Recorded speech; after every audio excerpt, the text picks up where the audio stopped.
Taha Adnan. J'écris la poésie, mais aussi le théâtre.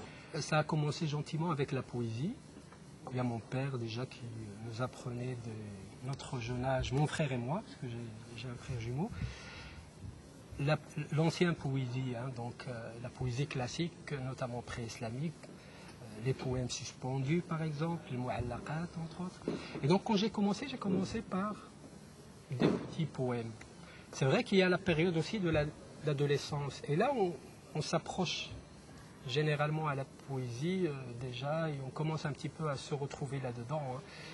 Et je suis resté dans la poésie tout en écrivant des articles par-ci, par-là, pour la presse, ou bien tout simplement des réflexions et des essais.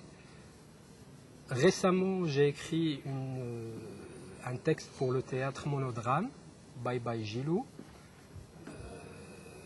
qui est maintenant traduit en néerlandais, en français, en anglais, et qui sera justement mise en scène en 2013 par Michael de Kock, un homme de théâtre flamand.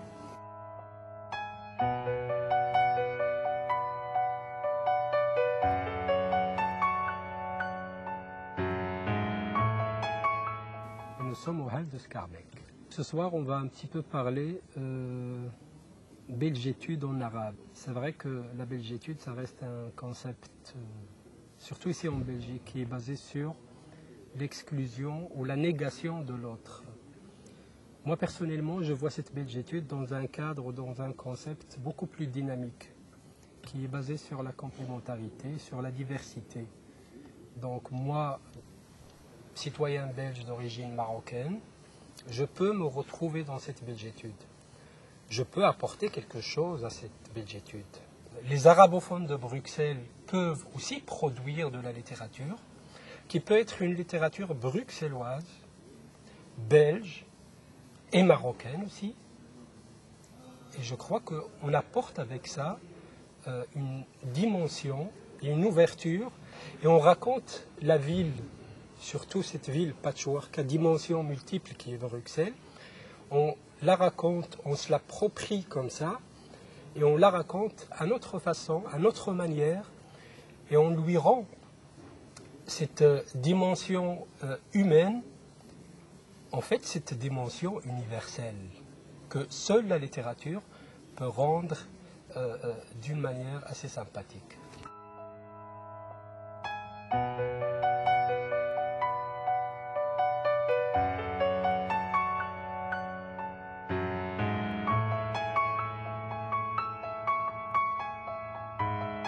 Ce soir, moi j'ai préparé un poème bruxellois que j'ai écrit d'ailleurs à la demande du festival Passaporta. C'est un festival international de la littérature, et on m'a demandé d'écrire sur le retard, sur le train. Comme moi j'utilise pas beaucoup le train, c'est plutôt le métro.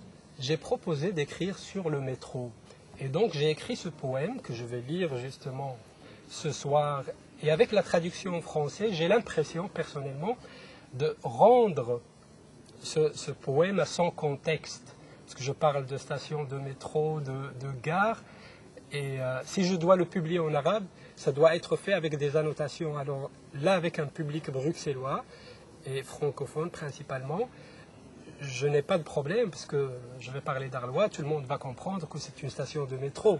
Je n'ai pas besoin d'expliquer.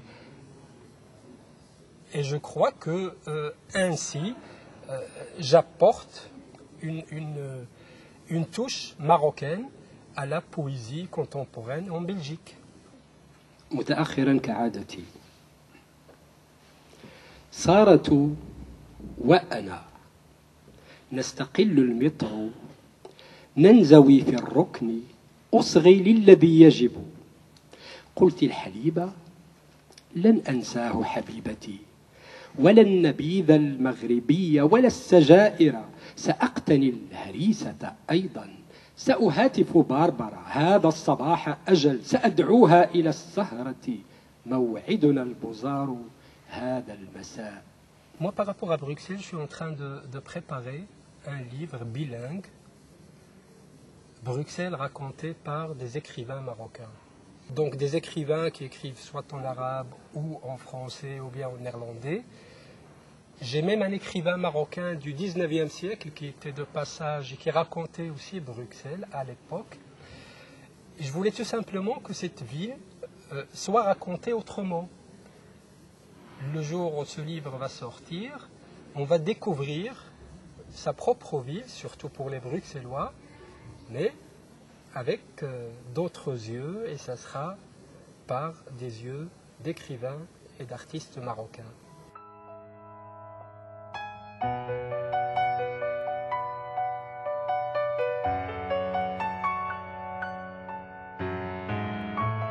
Aujourd'hui, on est à la gare de Midi, la plus importante gare de Belgique. La gare, c'est un lieu de retrouvailles, d'adieu et de revoir. Et aussi, c'est un lieu qui est propice pour la création et pour la poésie. Il y a une présence de villes, de gares dans les poèmes, surtout la poésie contemporaine. Aujourd'hui, le défi, c'était d'aller vers la ville, de proposer la poésie dans la ville et dans les gares. Ça, c'était à l'initiative du collectif des poètes bruxellois, dont je fais aussi partie, et l'idée de rendre ce lieu aussi poétique. Ce n'est pas tout simplement un endroit où les gens viennent et partent, mais aussi ils peuvent s'attarder à lire des fragments de poèmes, comme c'est le cas aujourd'hui. Ma famille est originaire de la région d'Essaouira. Moi, je suis natif de Safi. Mais j'ai ouvert réellement les yeux à Marrakech. C'est la ville que j'ai adoptée et c'est important aussi quand on passe son enfance dans une ville parce que ça vous marque à jamais. C'est ce qui s'est passé avec Marrakech, qui est officiellement ma ville d'origine. Et puis, je suis ici à Bruxelles, ça fait 15 ans maintenant. Je peux me considérer aussi comme bruxellois.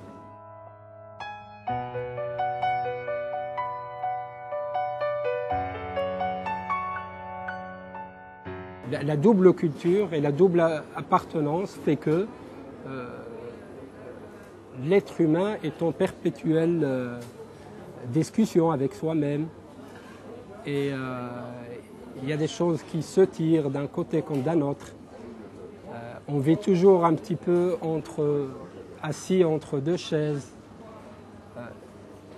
Cette inconfortabilité développe l'incertitude et donne toujours la voix pour créer, pour écrire.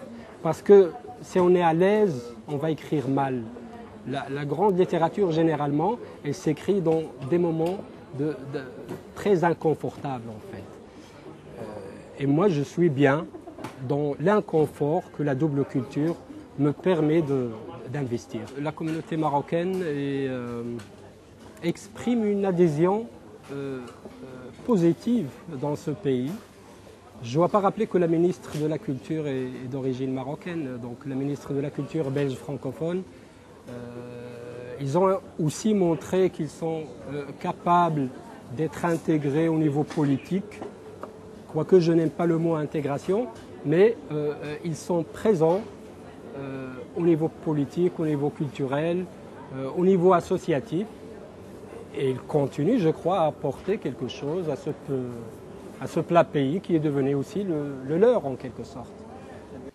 لمحطة شومان تتأهب سارة للنزول يتدافع حولها قوم ببزات داكنة وياقات بيضاء متوعدين نهارهم بأكثر من ملف وأكثر من قرار.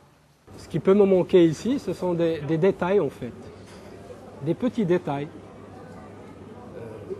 Le chant des coqs, par exemple, à l'aube, l'aboiement des chiens, vers minuit, comme ça, l'appel à la prière,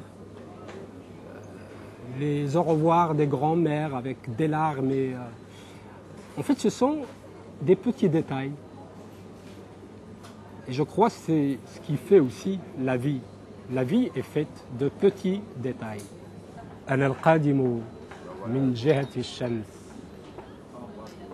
محنتي هذه البلاد المطيرة أنا القادم من جهة النخل هائم على وجهي في صحراء لا تشبه الصحراء أحصي خساراتي فلا تكفيني الأصابع تائه أجرجر أثقال روحي من المحيط الأطلسي إلى بحر الشمال تائه والحيرة عكازي أسأل الغيمة في عرض السماء متى نبتت لي الأجنحة